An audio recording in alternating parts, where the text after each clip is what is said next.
So I just want to warn you before we all begin that in the name of sound quality, I have closed my window, turned off my air conditioning, and it is currently 95 degrees here in DC. So I may be just a melted puddle by the end of the time we're done. I want to say, Quinta, you're my friend and I want you to be comfortable. And so I'm sad for you. But also, as a Minnesotan who has to deal with months and months where it's like springtime in DC and there's still a freaking blizzard outside my window, all I can say is it is in the mid 70s and it will be like that for months in the beautiful upper Midwest. I knew you were going to rub it in. The listener should know that Quinta is in very in character fashion fanning herself with a copy of the Marx Engels Reader just to stay fully. It's actually it is a copy of my notes about bar discipline for people who were filing frivolous election litigation. So it is actually in character. Well, there you go. You're the one person at Lawfare, one of you and Ben are two people at Lawfare that I don't get nervous when you're saying I'm taking notes about bar discipline, either for you or for any of our colleagues. Little do you know, Scott.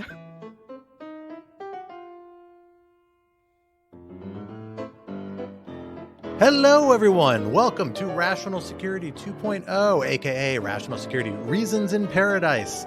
Because I, one of your co-hosts, Scott R. Anderson, am still reporting here from Paradise in a tropical locale far to the south.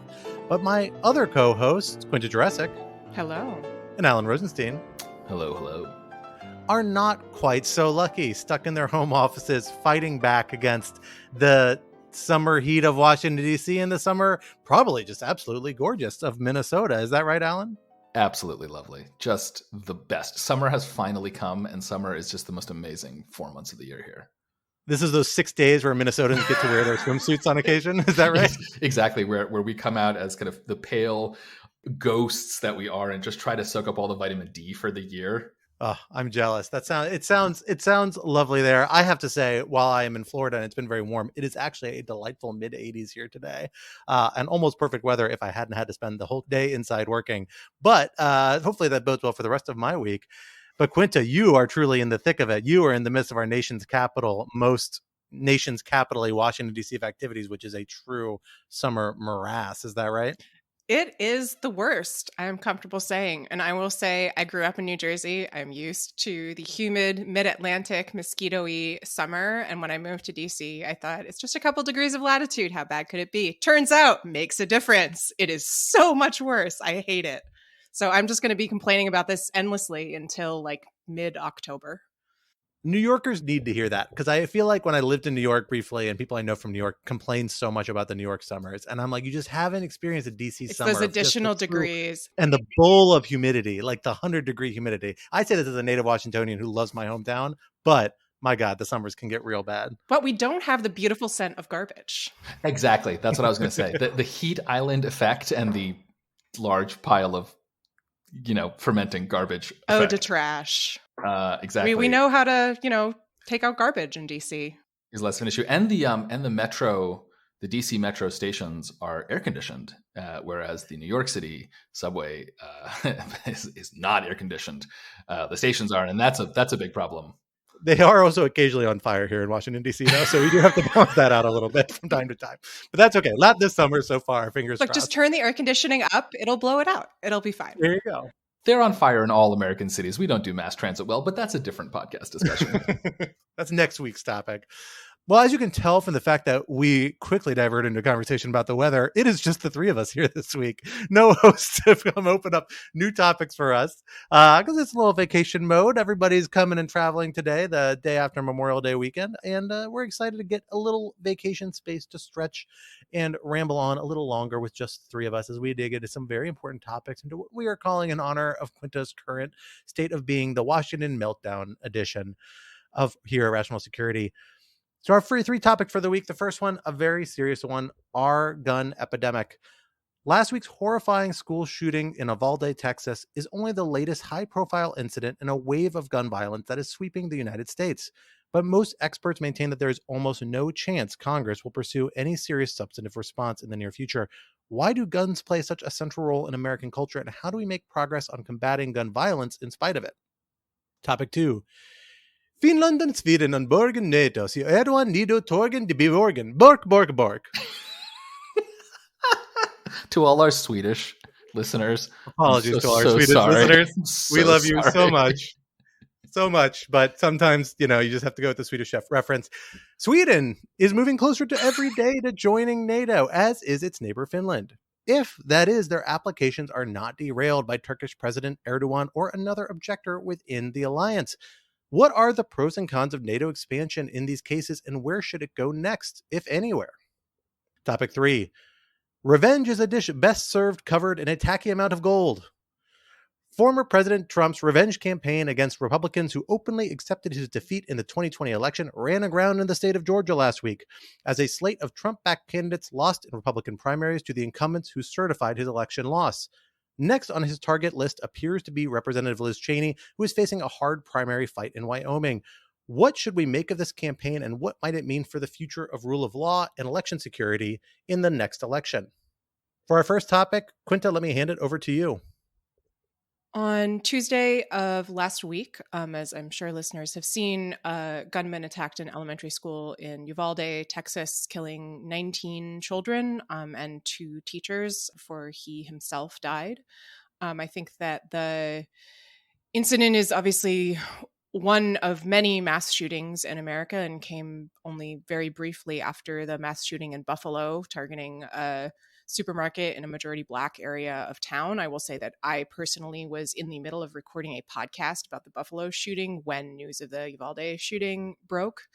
So it's sort of, one in a string of horrific incidents of gun violence in the United States. It also, I think, because the majority of the victims were children, has unavoidable echoes of the Sandy Hook shooting and has caused some self-reflection among Americans about where we are as a culture in terms of gun violence and what can or cannot be done.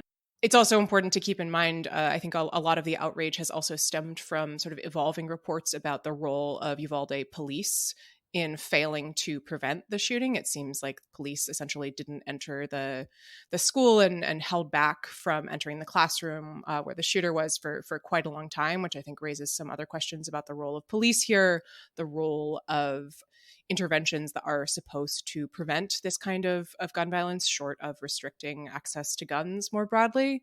There are a lot of different questions here, and I think a lot of different ways that we can frame this conversation. I'll start by just, putting out the question that I think seems to be sort of at the core of all of the news coverage of this, which is, to put it bluntly, will this time be any different? I remember after Sandy Hook, there was a sense that because this time it had been children and that they were so young that something had to give. And obviously it did not. Do we think that the energy, the political culture, the horror of what happened is such that the US might be able to actually, reform access to guns or influence some kind of gun control in some way? Or is this another incident where the tragedies just kind of pile up and politicians find themselves completely unwilling or unable to respond? Yeah, not to be the bearer of even more bad news, but I think it's 100% likely that nothing will change. I mean, I don't see any feasible anything. That even a symbolic anything seems actually very unlikely. Even the sort of milquetoast gun reform that politicians in DC talk about in the wake of these shootings, that wouldn't, they might help a little bit, but they're not fundamentally responsive to the problem, which is that there are more guns than people in the United States. I mean, which is fundamentally the issue here, right? Obviously, we can disaggregate that into different classes of guns and the different kinds of gun violence. Obviously, mass shootings are the most, I don't want to say most terrible necessarily. I mean, these are all gun homicides, but they're certainly the splashiest, perhaps the most horrifying to read, at least, especially the ones that are at these schools. I remember reading about Sandy Hook and being horrified then. And, what's changed for me is that I've had a child since then. And so I've really been almost sort of physically unable to read some of the reporting coming out of Uvalde. But what's amazing is that we're not even able to take any sort of symbolic steps. Only a few days after Uvalde, the NRA held its annual convention. And it was, again, just another, I'm just going to say it, it's a pornographic death cult about firearms. And it's really quite quite amazing. I mean, we'll talk about this, I think, sure, later on in the conversation, but it makes me think that talk about quote unquote common sense incremental gun reform is quite pointless, actually, even though I myself, kind of both psychologically and on kind of all political issues, I'm a big kind of common sense incrementalist. I think the kind of cul-de-sac that we as a society have gotten ourselves into, both because of the sheer number of guns in circulation, as well as the unbelievable lock by the gun lobby, by gun rights organizations, just really by the gun ideology, frankly, in the Republican Party, means that I think what we're looking at has to be a multi-generational struggle for firearm abolition, frankly, of the sort that it took to get rid of slavery, of the sort that it took to pass prohibition, right? Obviously, those are very different policy issues, right? And they ended in somewhat different ways. But that to me is what this looks like. Otherwise, I just don't see how any of this is responsive. And I'm very tired, I think, of frankly wasting our time and energy trying to eke out some minor bit that will not be fundamentally responsive, even though in defense of all the gun control reformers, it's definitely the best we could possibly even imagine, right? So no criticism of them. When you talk about a reform movement along the lines that you're describing, I mean, those reform movements required a constitutional amendment. Is that what you're getting at here? Yeah, and so I think this is interesting. I wanted to talk about the constitutional amendment later, but I'll just talk about it now. I think the question of a constitutional amendment is actually really important, but not perhaps for the reasons that people think it is. So, obviously we have the Second Amendment.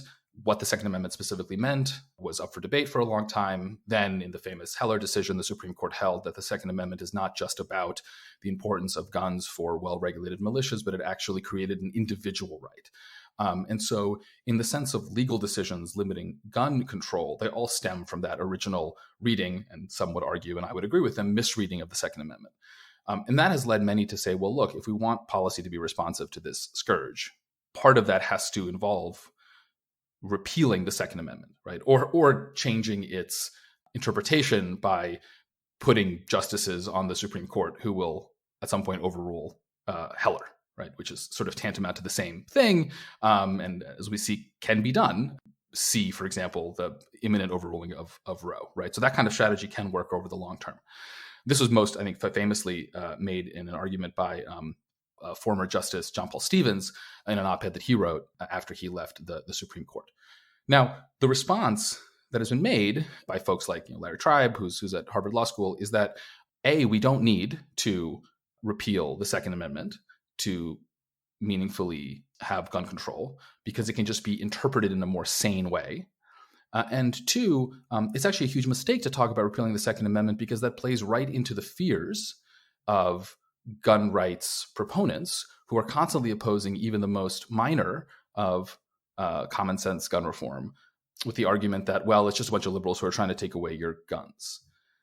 To which my response is, all of that is true, but I do think we're getting to the point where we as a society might need to engage in a multi-generational struggle precisely to take away everyone's guns, right? That this is a problem that cannot be ameliorated anymore. And that every day that we don't move in that direction is a day where more guns are in circulation, more guns are in circulation. We're going to hit 400 million guns, 500 million guns. And so we just have to kind of, oh God, I was going to say bite the bullet, very much no pun intended, and say that this is a problem that needs to have a binary solution, right? You cannot compromise with slavery. You have to either have it or get rid of it, right? The obvious kind of historical response is, well, that didn't really work very well with prohibition, and we can talk about whether or not guns are more like the problem of slavery or they're more like the problem of alcohol. But I think it's time we seriously start considering the possibility that the state of affairs has to be a world without guns, basically. So I will assume the role of just coming out and saying I disagree so strongly with fundamentally almost everything you've said in the last few minutes, except for the fundamental need to address this situation very, very direly. But I think there's an inclination, particularly on the left, that when these things come up, to drive at what a lot of people see as the heart of the issue, which is the existence of guns themselves in our society, and to focus on that as the core of the problem. And I think that's actually fundamentally, I think it's both misguided and probably not very productive in terms of actually yielding policy that's going to improve the scenario on the ground.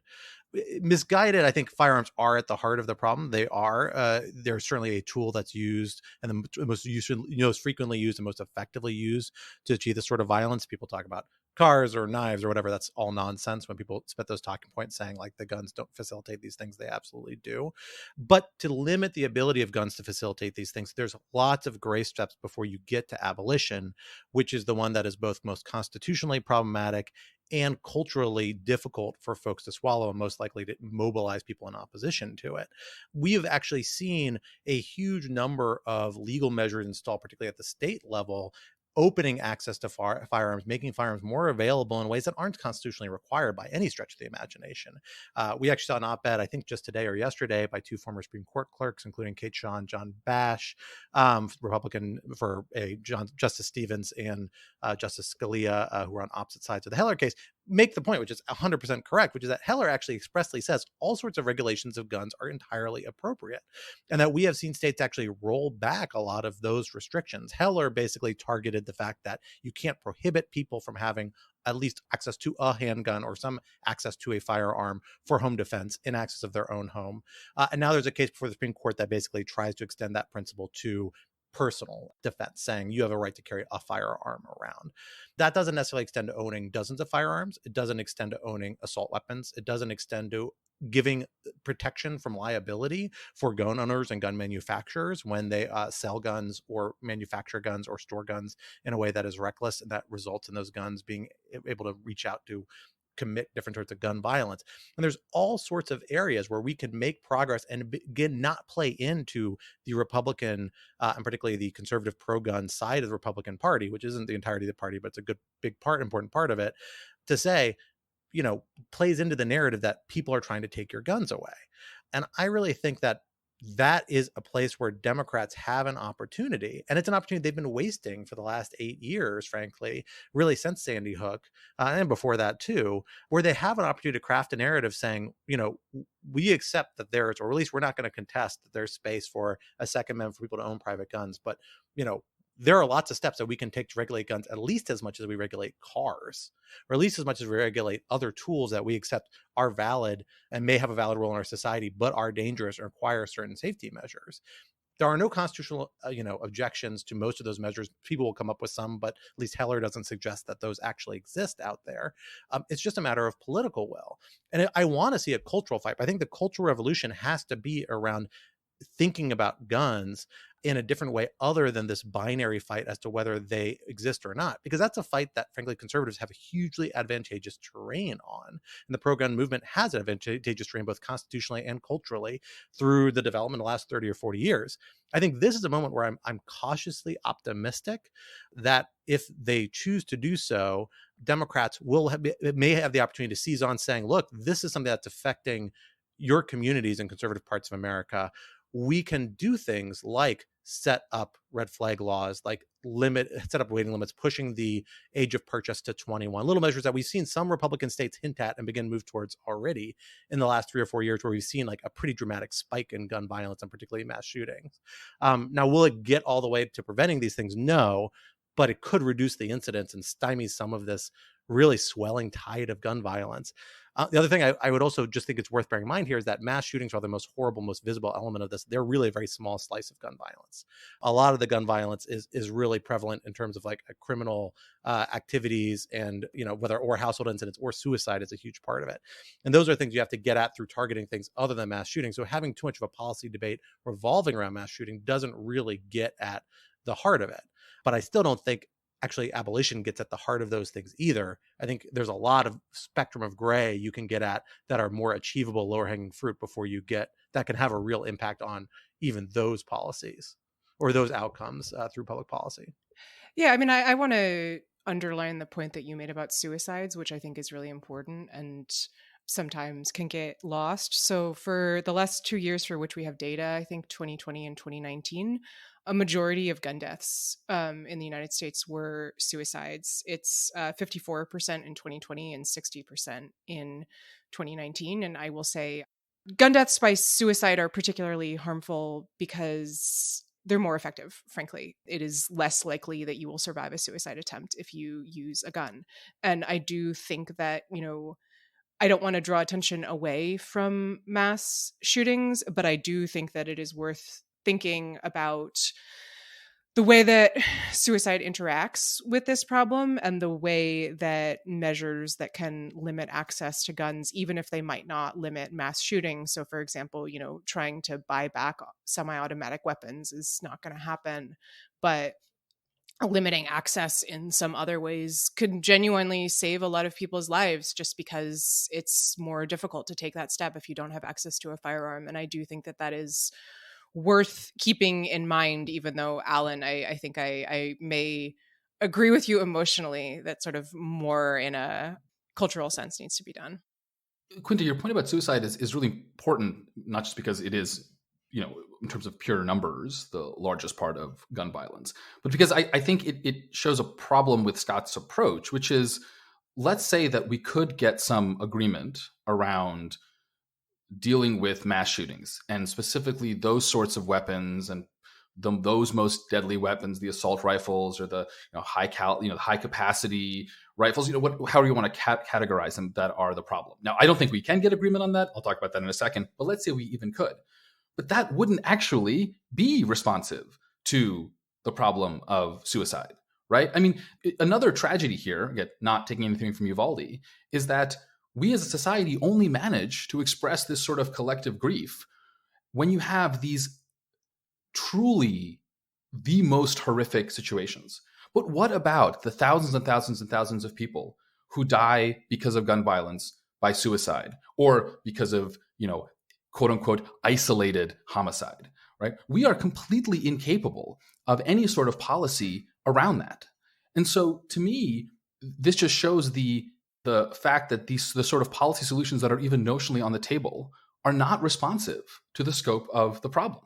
Now, again, that assumes that they are on the table, but I'm not sure they are, right? I mean, Scott, you seem very confident that Democrats can craft some proposal that will be responsive in some way, but I don't see any evidence that sort of proposal would have any take up from the Republican side, right? In part because they seem to have completely bought into the idea that any gun reform is tantamount to repeal of the Second Amendment and total gun confiscation.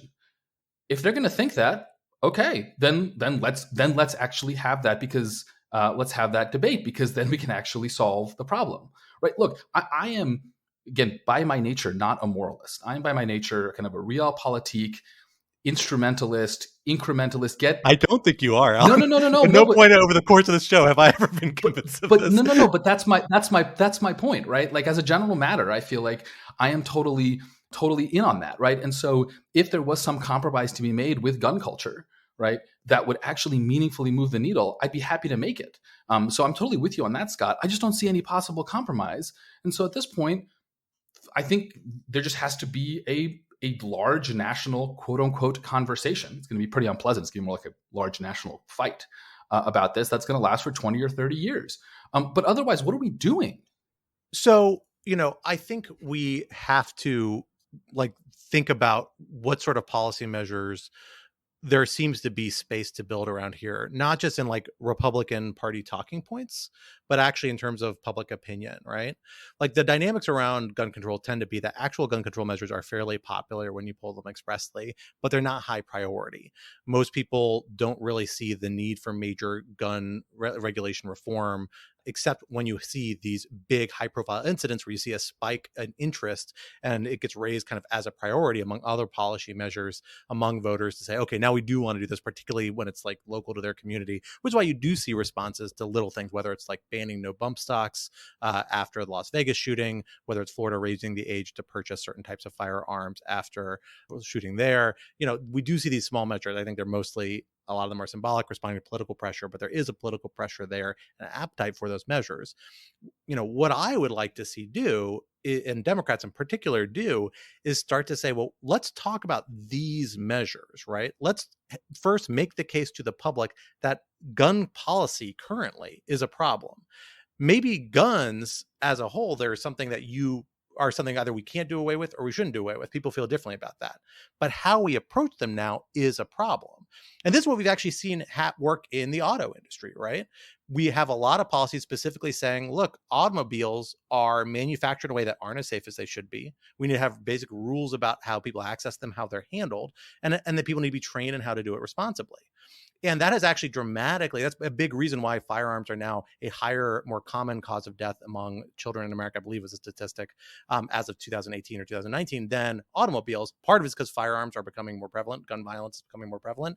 Part of it also is that cars have become a lot safer over the last 30 years and even over the last 5 or 10 years because of this emphasis on safety measures. I think building and targeting those sorts of policies where you disable the culture war argument to the extent you can have dividends. It means Democrats have to take the risk, though. They have to say, we need to build a case to the public for this set of policies and believe that our polling numbers show that while people may not see this as a priority, they at core agree with us. And we can make a case that is a priority by drawing attention to the real social cost of this violence, not just waiting for big high profile incidents, trying to seize what momentum we can to get a couple of measures across the bow and just writing that to the extent we have it. I don't think we've really seen that from Democratic politicians at a high level for the few years. We see Chris Murphy and a few other people who are very committed and very vocal about this and are real leaders on this issue. They deserve immense credit. You don't see a lot of buy-in from the rest of the Democratic leadership sustained on this issue, making it a real priority, right? We saw, President Biden made a statement saying he would support a wide range of measures going into his presidency, but they haven't been included in a legislative practice that the administration has brought forward yet. They've got other agenda items. They got priorities. They have to arbitrage. They have to say, well, we think we can do more on these other issues, and that's what they focused on. I get that. But I want to see Democrats actually say, we're going to put together a package and we're going to give it the political capital that it needs to maybe move it, or at least see if we can move it and build the case to the public and get there. That's a lot lighter lift than a constitutional amendment. It's a lot easier fight to have, I think, over banning firearms, which hits at the cultural touchstone that it feeds directly into the rhetoric that people are seizing on. And there's other policies to build a case around here. And that's why I think we need to start see people doing more. And I'm cautiously optimistic we're going to see it because this is not an isolated incident. Like, these mass shootings are happening more common. They're killing more people. The numbers are actually really astounding for the last 3 or 4 years. And I don't think people in red states are immune or completely ignorant to that. Politicians who they elect are immune to that. And I think we might see some pressure here. It also helps that NRA, frankly, has become a shell of its former self in the last few years as a result of litigation in New York and elsewhere. And so there's just not that as coordinated an effort in spreading misinformation about a lot of these issues and efforts. So, I don't know if that's optimism so much as maybe hoping there's a window of opportunity, but that's an approach I think I find much more feasible than focusing on an outright ban, which may morally make a lot of sense to a lot of us, but it just doesn't seem politically in the cards at all. So obviously we could talk about this for forever, and we should continue to talk about this. I guess my only response, Scott, is I think that we disagree here on the potential utility of culture war, right? To frame something as culture war, I think, is to implicitly say, it's kind of unserious. It's not responsive to the actual problem, which I think is usually the case. And I generally, again, I'm very uncomfortable with culture war. I'm like a standard technocrat. But I think that the issue around, quote unquote, repeal of the Second Amendment or gun abolition, whatever, it's actually all downstream from, I think, what we need, which is a culture war around this issue. In our culture, there is far, far, far too much, frankly, tolerance for gun culture, right? And I think it's time that those of us who are not part of this start viewing it as, I think, what it increasingly is, which is largely a source of death in this country, rather than anything that has particular benefits. And so what I'm calling for is less, that someone introduces articles, to repeal the Second Amendment in Congress tomorrow, but rather that we change our orientation from viewing this not like cars, right, which are fundamentally useful things that have some drawbacks, but rather we view it as, at best, something like tobacco, right? And ideally, something that frankly just does not have a place in a civilized country. And I think this will take a long time, and I think it'll make things worse in the short term. But because I am fundamentally skeptical that in the short or medium term, any sort of policy proposals I can get through can really change the needle much, I think that trade-off is worth making. But obviously that depends on a lot of empirical assumptions that I may be wrong about. I do think an important point to note here, that's kind of orthogonal but still relevant to the discussion we've been having, is some really important reporting by the Washington Post that the gunman in Uvalde had a history of sending violent threats to women online. There's been a fair amount of research done that people who commit mass shootings are far and away likely to be male and extremely likely to have engaged in some kind of domestic violence or expressed hatred towards women. It's very common that they commit act of violence against a female friend or relative before they go on to commit a mass shooting. So the shooter at Sandy Hook, the Uvalde shooter, did that to female relatives of theirs. I do think that if we are having this discussion about violence, gun control culture in America, that has to be a part of it. And yet every single time when this connection, is pointed out after a shooting, it seems to kind of, bob below the surface. So I'm hoping that we can keep that in mind as well. So from really bad uses of guns to, in some circumstances, appropriate uses of guns. Let's talk about NATO expansion.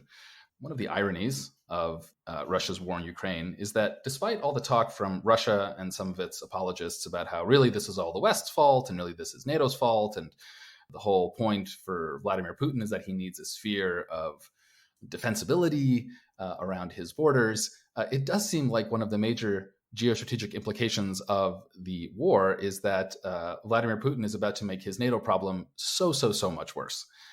Because, as Scott mentioned at the top of the show, Sweden and Finland have formally applied to join, and it looks like that they will likely be able to, despite some complaints and roadblocks that Turkey is throwing up.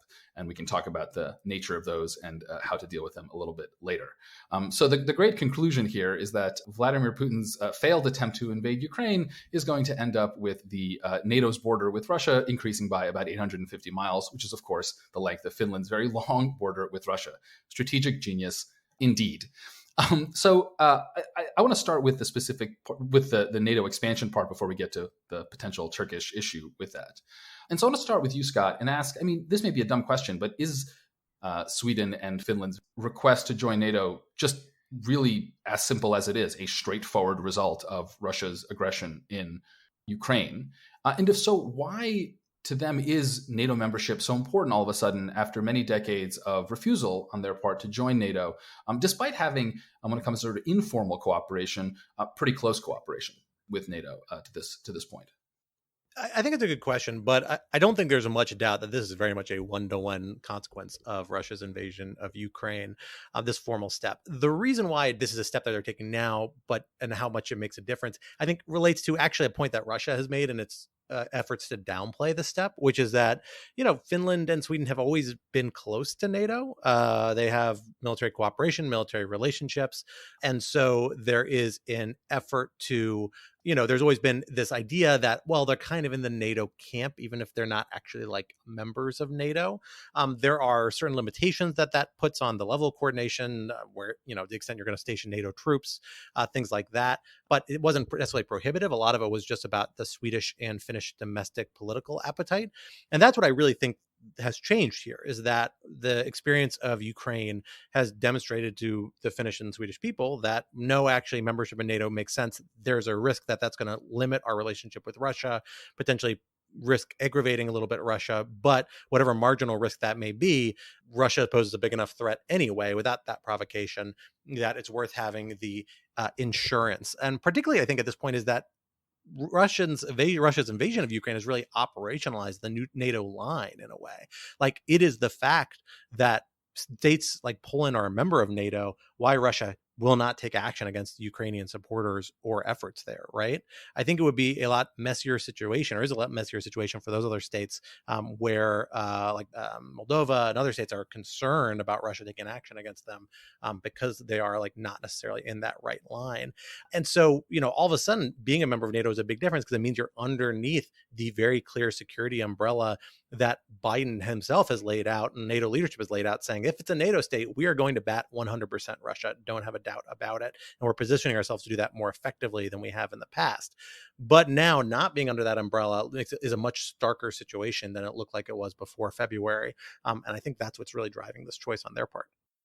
So, in preparing for this episode, one of the articles that I believe, Scott, that you suggested was a really interesting piece by Zachary Selden in War on the Rocks, who was the Deputy Secretary General for Policy at the NATO Parliamentary Assembly. And one of the things that I found interesting about it is he's basically writing that Finland and Sweden have a really different incentive for joining NATO than the countries that joined in the immediate aftermath of the fall of the Soviet Union did. That now, Finland and Sweden are strong militaries. They punch above their weight. They're really joining as a security guarantee, whereas the countries that joined in the 90s and early 2000s were more just kind of like wanted to be part of the club. They wanted to hang out, which I think gets to something interesting about the big overarching question of like, what is NATO actually for after the fall of the Soviet Union? And I mean, I know Russia's perception is again, in the wake of the fall of the Soviet Union, is sort of it's the "we hate Russia" club. But as both you and Alan were pointing out, by perhaps treating NATO in that way, they appear to have very successfully made NATO that once again, which I believe is what we call in the internet a self-own. So we have Sweden and Finland that want to join. It would have huge implications. It would add two serious militaries to NATO. It would turn the Baltic Sea into basically a NATO lake. But for that to happen, the rest of NATO has to let Sweden and Finland in. And Turkey so far has expressed its plan to object to Sweden and Finland. So, Scott, let me go back to you on this. What is Turkey's complaint, and how serious of a veto is this? Is this something where Erdogan is going to draw his line and stick to it, or really he just wants something out of this, and this is all just kind of politics? So I think to understand what is happening here, you have to understand a man named Recep Tayyip Erdogan, who is such a unique character in a region, because I lump Turkey in the Middle East, maybe not entirely fair because it is a bridge to Europe, but in a part of the world that has a lot of personalities in politics, he is perhaps the most notable. And I have, for better or for worse, had my professional career crossing into his lane multiple times over the last decade or two. And he is somebody who chronically cannot give up even the slightest bit of leverage without trying to manipulate it to his own advantage. That's true domestically. It's very true internationally, and has been throughout his entire time in power, particularly in the last 10 years, where Turkey has really tried to punch above its weight in terms of regional dynamics and as a regional player. And its weight is pretty substantial, and it's still trying to bat a little bit above that, I would argue, in most cases. Turkey does stuff like this all the time, and it's really willing to broker and put pressure on other states and bring up awkward circumstances and make a point to try and get even small concessions at times. I think one of the most telling cases, actually, it's really interesting, is the Jamal Khashoggi killing, where we saw the Erdogan government play this incredibly, frankly, savvy, because they did it quite well, regime, where they were leaking classified audio that they had from their private surveillance devices inside the Saudi consulate to Erdogan-affiliated newspapers, drumming at the political scene, even though they maintained a very mooted public line. And that's the sort of games that they play. That's really telling. And it's part of the reason why Erdogan does not have any international allies. Turkey is part of an important alliance system, which is NATO. No NATO state really likes Turkey. It's a source of constant friction in the alliance. There are lots of restrictions on aid, assistance, arms sales that don't exist for other NATO members, at least not most other NATO members, that exist for Turkey with other parts of the alliance. And it's because Erdogan's constant manipulation for advantage, willingness domestically to do things that are not consistent with, liberal democratic values by any stretch of the imagination, like arresting hundreds of thousands of academics and imprisoning them for several years, like targeting, a variety of mostly imagined conspiracies, not entirely, but mostly imagined conspiracies through different parts of the state apparatus of people conspiring against him.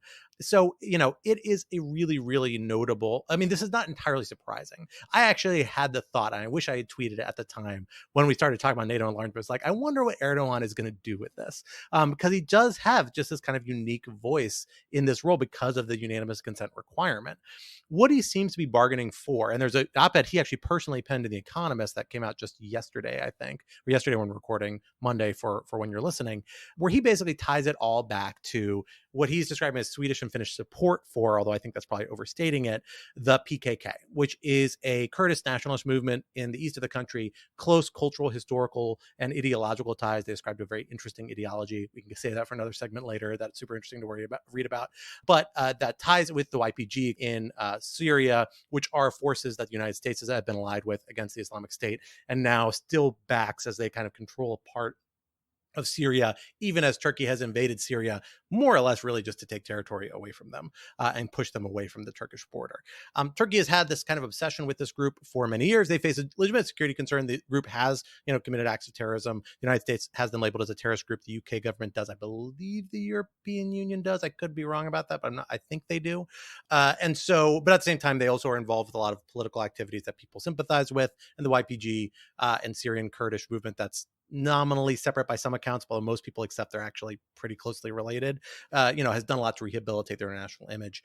And so Erdogan seems to be leveraging this to say, well, I want to see some more laws banning the PKK, banning funding for the PKK, banning their ability to operate in Finland and Sweden. To my knowledge, Finland and Sweden are not hubs for PKK activity or essential to PKK operations. They are not Syria or northern Iraq or other parts where the group more plausibly operates. It is really just a way to Erdogan to get a political win, try and get some legitimacy for his case that the PKK is a legitimate security threat. And he's also priming the pump for the fact that Turkey looks like it may be preparing another military operation into northern Syria, has been engaged in other military activities in northern Iraq against this group, which sometimes get ramped up for legitimate security reasons, sometimes a little bit for domestic politics. I haven't been tracking the situation quite close enough to know where this is on that spectrum. Long story short, I suspect Erdogan has real demands. There's going to be some effort made towards these demands on some front, but I doubt they are so written in stone for the measures that he wants, because the actual policy impact of those measures is not important enough for him to really go to bat over them. I suspect he'll satisfy himself with some strategic and largely symbolic wins somewhere in the world, whether it's the United States or some other party, tamping down support for these Kurdish elements in some other way. So we'll just have to see.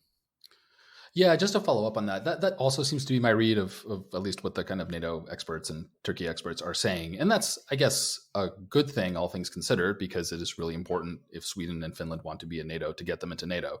At the same time, I do want to be cognizant of the fact that the Kurdish question, as it were, is hardly a simple one.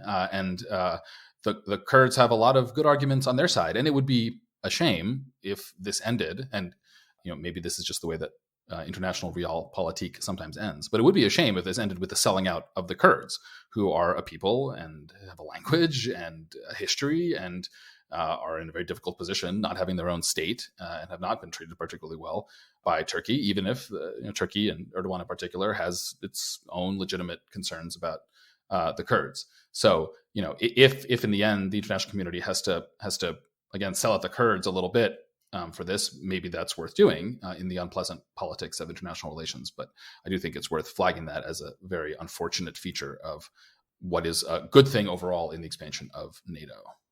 I mean, Scott, do you think that will happen? Like, how long is Erdogan going to hold out here? Is this something where he needs to make the stand and he can be given kind of a token win and then accept it and move on? Or is this something where you think he's really going to dig in?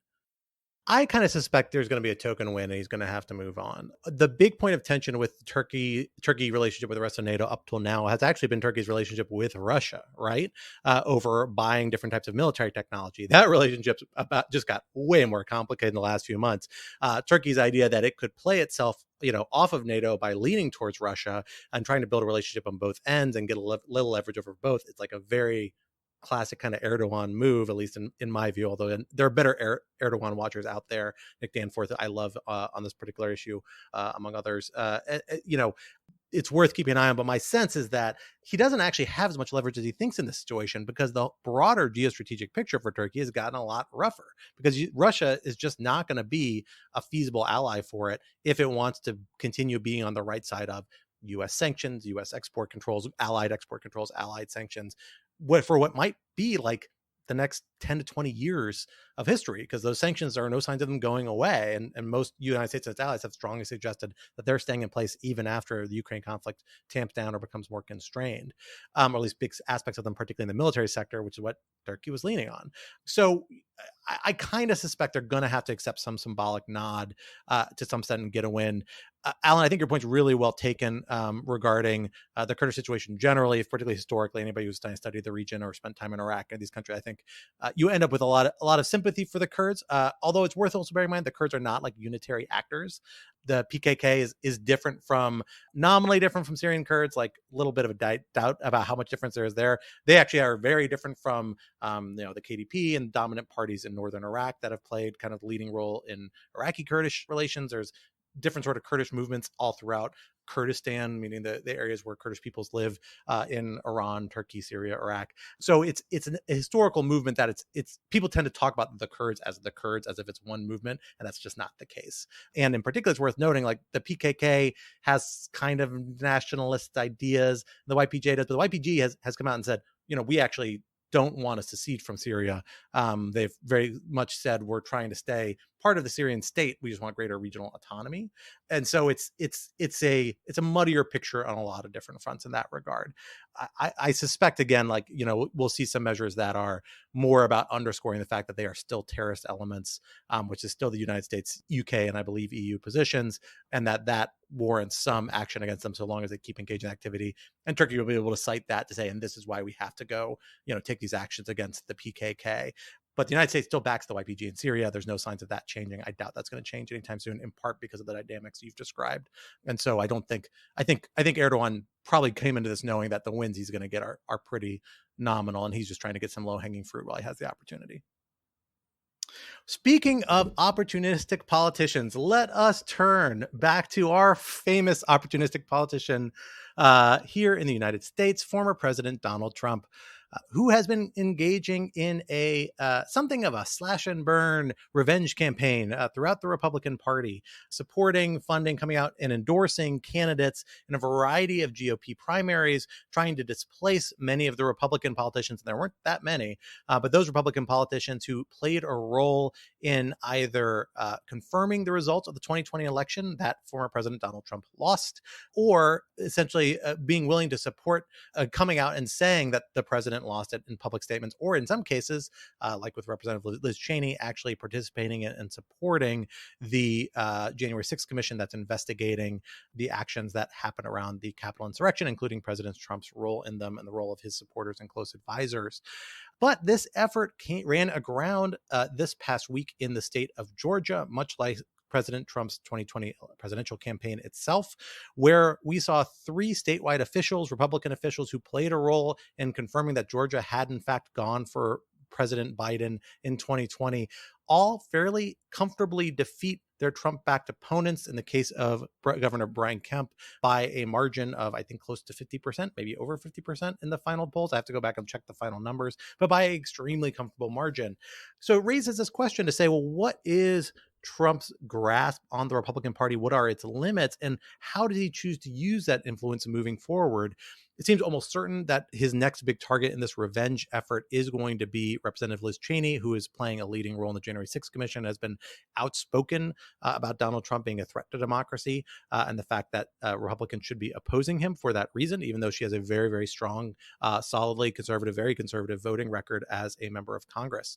And there are signs that he is making some progress there. She is facing a very difficult primary race that at least some preliminary polling information, although notably conducted by her opponent, but it seems to be treated credibly by people who know more about this than I do, show her trailing by 30 to 40% in the Republican primary, going that is still a few weeks away, months away at this point. So Quinta, let me turn to you first. What should we be making of this road bump that President Trump seems to have hit in his control of the Republican Party? Is this a sign of real resistance? Is it meaningful when it comes to the threats to rule of law and the security of elections that are really motivating a lot of concerns about President Trump, including with Representative Cheney and those who oppose him within the Republican Party? Or is this really just a bit of an outlier case for a variety of reasons, and not a clear indicator that Trump's influence in the party may have some limits? I think the fact that the Georgia races swung so decisively against Trump is really notable here, especially because Trump had so directly targeted by name Kemp and Raffensperger, who are no squishy liberals. To be clear, I mean Kemp in particular has been the subject of a lot of ire from the Democratic Party, but I do think that the races in Georgia, I will hold back from opining too much on the nitty gritty of Georgia politics and admit that I don't know the quite enough specifics to, really dig in here. But it does strike me as notable that there is clearly a strong Republican constituency in Georgia for, quite conservative candidates who are not only not Trump, but have been targeted by and opposed by Trump in particular ways. Whatever we make of that sort of morally, I think it is an extremely good thing that we have now two people in place, potentially for the governor and the secretary of state of Georgia, who will, presumably not be happy to go along with the kind of, post-election chicanery that Trump was trying in 2020. This is setting aside Kemp's record on voting rights, which I'll divide as sort of pre-vote rather than post-vote. On the other hand, we also have in Pennsylvania Doug Masriano, the a Republican nominee for governor endorsed by Trump, who is really like full bore January 6th. The election was stolen, Trump won, and has made some pretty disturbing comments about his willingness to interfere with the vote count. Not that he would frame it as such in Pennsylvania in 2024. So I think that, I was certainly worried about Georgia in 2024. My worry has now shifted northward to Pennsylvania. So I don't think there's a clear lesson here of, Republicans have decisively rejected Trump, or Trump is a paper tiger, or Trump, wins everything yet again. It seems to me like, it is possible to win and win strong as kind of I don't really know whether I would say like Raffensperger's anti-Trump, but non-Trump Republican. But also clearly, if you're a candidate like Masriano, you can get a pretty significant bump of support. Now, this conversation may look very different depending on what happens in the general election. And I know that Democrats are kind of hoping that Masriano is so out there that he will lose. I will just note that was also what some people said in 2016. So that's a bit of a bet with high stakes. So I don't know, is the short version. It seems like election integrity is going to be something that we're going to have to keep an extremely close eye on. Perhaps, though, we can breathe at least a little bit easier over Georgia. Yeah, I agree. I feel a little bit better for the future of our democracy, given how the elections in the last couple of weeks have shaken out. Though I also agree with Quinta that it's hard to know exactly how to interpret it, because one temptation is to say, well, really what you're seeing here is that incumbency effects are very strong. And incumbents in particular can do a really good job of pushing back against Donald Trump, right? Kemp is an example here. I mean, Raffensperger is the huge example, in particular because Raffensperger, unlike Kemp, actually went after Trump. That was part of he committed to the bit, right? Kemp tried to sort of, talk about other stuff, and Raffensperger just said, nope, I think Trump's wrong, it's bad, et cetera, et cetera. And the fact that he was able to win is a good thing and shows that maybe incumbents can succeed. And that also then explains why Masriano, who is just really just crazy out there, was able to win in Pennsylvania. Again, there's no incumbent there on the Republican side. The problem then is, well, what's going to happen in Wyoming? Liz Cheney is, of course, an incumbent and a very high profile one, which ordinarily would go in her favor, but there's a real chance that she might lose. At the same time, and here we're kind of analyzing a prediction, but I'm not sure how useful the Cheney outcome is going to be one way or the other. In particular, even if Cheney loses, which I think would be a real shame, I'm actually not sure how much that tells us. I think, again, putting the morality aside of what Cheney is doing, which I think is a deeply noble thing in being on the January 6th committee and all of that, if you are going to so vocally attack the leader of your party, and by implication, many of your own party members, you are going to annoy enough people. And so if she loses on that basis, again, I think that's really unfortunate, but I'm not sure how much that tells us overall about Trump's hold on the Republican Party. I think the real question is Trump versus Trumpism, right? That's the issue here. Trump is like Erdogan, right? I mean, these are very unique, colorful individuals that have a lot of political strengths, but those political strengths also create real political pitfalls, right? The problem with Trump is that in addition to having a certain kind of political and media genius, he's also very lazy. He's short-termist. He's quite bad at his job. So even if Trump is quote unquote defeated as the key center of the Republican Party, the question is what's going to happen to all the populism, all the authoritarianism that has unleashed. And that I see no indication whatsoever of going away.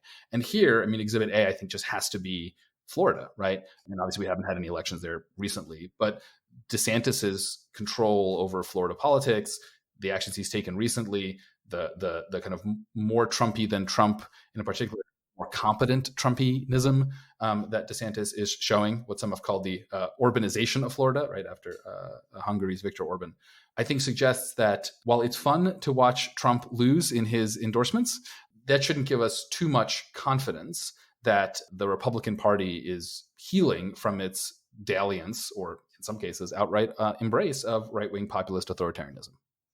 I also think it is, and I kind of hinted at this before, important to emphasize that, you can reject Trump and still outright reject Trump and still, be in support of politics that move in that direction. So Brian Kemp is not Ron DeSantis, but I mean, I mentioned earlier his, I guess, I don't know, I would call it a checkered past when it comes to voter access in Georgia. And so, some of these people who are newly non-Trump, let's call them Republicans, are not necessarily people who you would normally want on your side in the grand battle for democracy, and are people who have kind of, I would argue, drawn a line in a bit of a weird place. And that also complicates my feelings. I do agree, though, that DeSantis is sort of clearly the standard bearer for whatever we're calling this, Trumpism without Trump, something like that.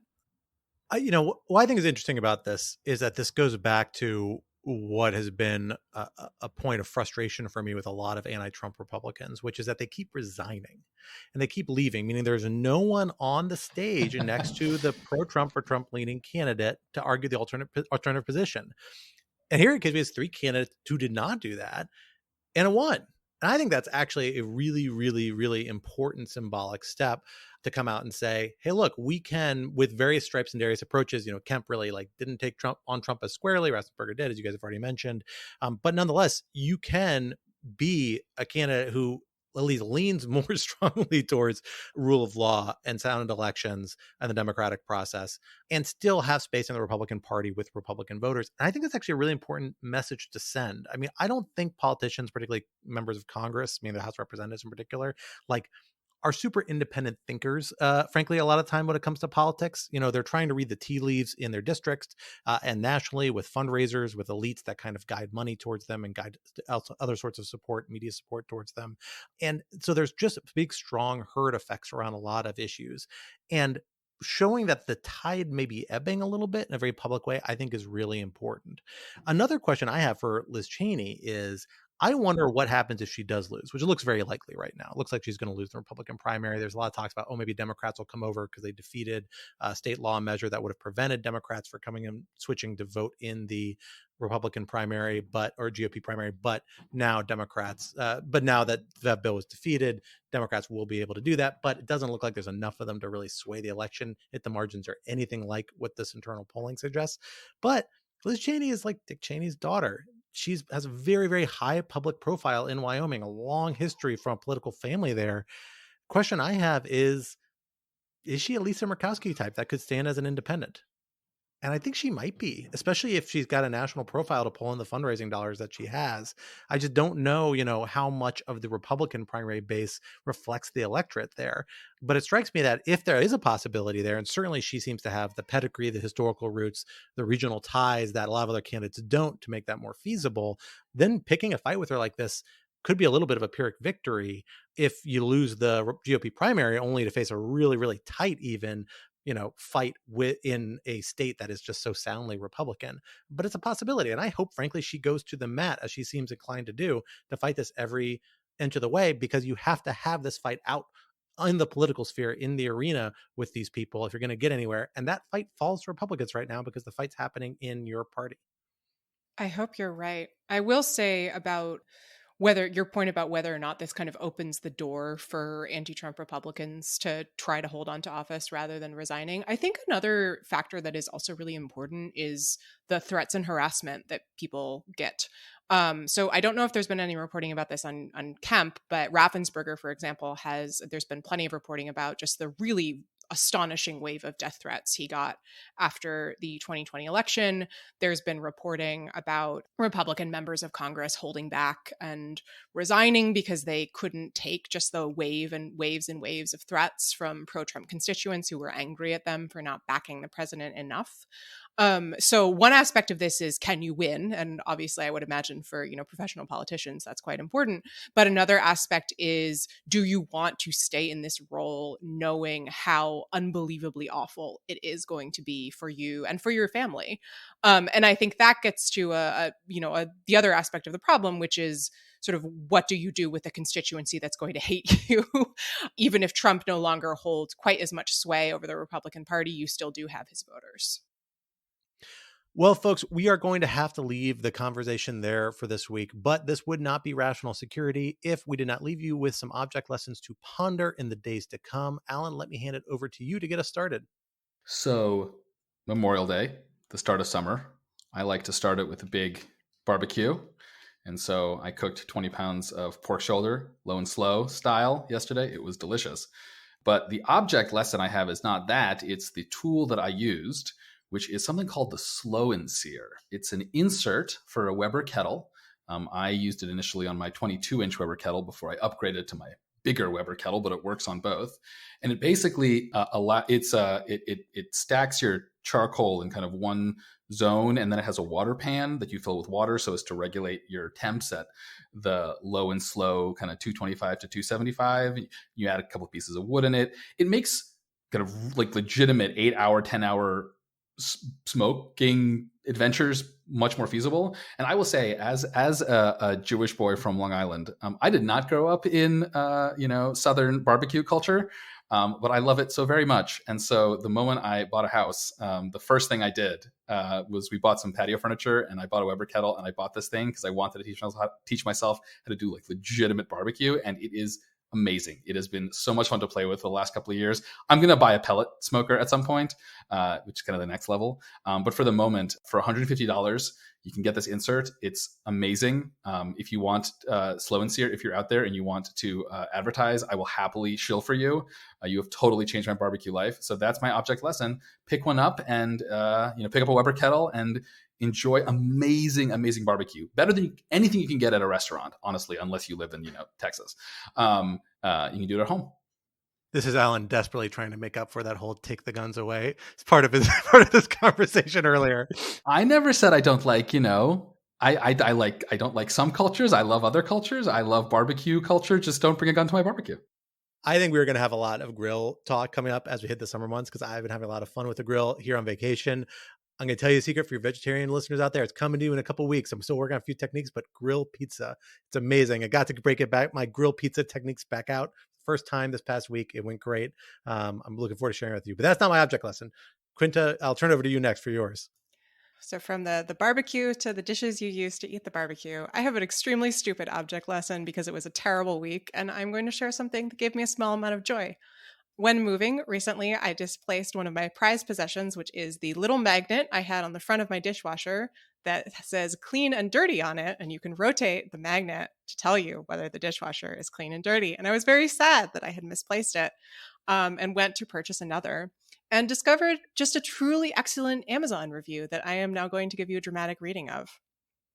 This revolutionary device features dynamic magnetization, sticking seamlessly to any metal appliance surface, which is so much better than the last version that had to be manually held up against the dishwasher. The functionality, where to begin? This clearly shows the state of the dishes. No more Schrodinger's cat for this dishwasher. This came with an easy-to-follow 350-page user guide in 14 languages, showing the cultural sensitivity inherent in the product. There is no escaping it. This is the best clean dirty indicator I have ever seen. I'm giving it only 5 stars because that is the top rating. It should get 5,000. My life's dreams have been fulfilled. I just want to say, like one of the wonderful second order consequences of the internet is that it's created a whole new set of artistic and literary genres. It's a very like particular form of humor. Like the YouTube essay is like a legitimately new form of artistry. And I gotta say, like the Amazon review it's just amazing. They're so good.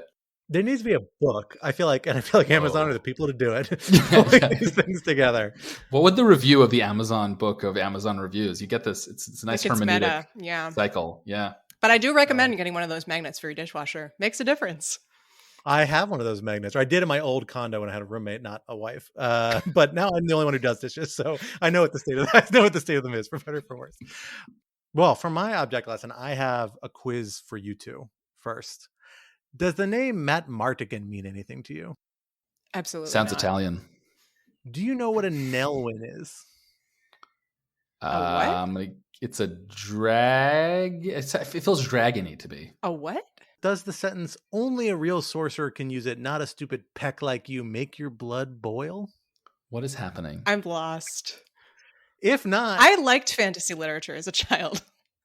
Well, this is not fantasy literature, but it's close. This is quotes from the classic 1988 movie Willow, the George Lucas and Ron Howard sword and sorcery fantasy movie. That was a huge part of my childhood, even though I was too young to see it when it came out, but discovered it several years later, and it is phenomenal. Actually holds up shockingly well. Even if you watch it now, some of the special effects are like a little dodgy. I watched it when I finally talked my wife into letting me watch it one night while I was homesick a couple weeks ago, and she hated it, but I was so thrilled to see it again. Why did you have to let you watch it? You're a grown ass man. Watch whatever you want to watch. We decide movies collectively, and she wasn't excited about. I wanted her to watch. Oh, I see. So she had to watch it. Okay, she let me badger her into watching it. I also don't have a lot of me time to watch movies by myself. I don't know about you, Alan, these days with the new father thing. Endless vistas of free time for me. Let me tell you. Exactly. Well, I am super excited because just this past week, Amazon released a sneak preview trailer of the sequel series of Willow that is coming out 34 years later. Almost my entire lifespan passed by between that movie and the sequel, which stars Warwick Davis, the original actor who played Willow. Val Kilmer couldn't come back because he has health issues, but evidently his character's going to be back. A lot of the other people are back. I'm super excited. We are living in not just like the heyday of amazing science fiction television movies, but also amazing fantasy science fiction and television. Game of Thrones, Wheel of Time, Power Rings, Game of Thrones, Wheel of Time, they're both fine. But I'm really excited about this Lord of the Rings series, and now I'm really excited about this. Watch this preview, go back and watch Willow and check it out again. Learn who Matt Martigan is and why he's just so damn cool, why Val Kilmer really was one of the best. And I'm looking forward to the debut of this new series coming in the fall. That's all I got. I'm looking at the Wikipedia page for this, which is just incredible. Highly recommend everyone look at it. There was a series of novel sequels written by Chris Claremont, who's of like Uncanny X-Men fame, and George Lucas. I read back in the day. They were wild. The two of them just decided, that whole movie that was real popular that's based off, let's kill all those characters and start over again, except for one, on a plot that has nothing to do with the original plot. Fortunately, it sounds like they are not doing that. They're actually rooting a little more closely in the original movie. I'm super excited. So worth checking out if you're at all a sword and sorcery fantasy type of dude or lady. I'm a big fan. Scott, never change. I never will. I've been trying and I can't. So just the sheer levels of nerdery here are just like off the charts. And I include myself in that. Oh, it's exceptional. It has been 2 weeks of nerd vacation. It's very exciting. But sadly, for better or for worse, that brings us to the end of this week's episode. Rational Security 2.0 is like its forebear, a production of Lawfare. Follow us on Twitter at RATL Security and be sure to leave a rating or review wherever you might be listening. While you're at it, visit lawfareblog.com for our show page with links and past episodes, for our written work, the work of other Lawfare contributors, and for information on Lawfare's other podcast series, including our daily Lawfare podcast and our special series on the programmatic failures that led us to leave so many partners and others behind when we left Afghanistan, Allies, which is now featured prominently, much to our joy, on Apple iTunes as one of its premier podcasts. I can't remember exactly what you call it, but something like that, which is really, really super exciting for us. Please check it out. It is some of the best work our team has ever done, for which I can take absolutely zero credit because I was not involved. But other people were, and they did a great job.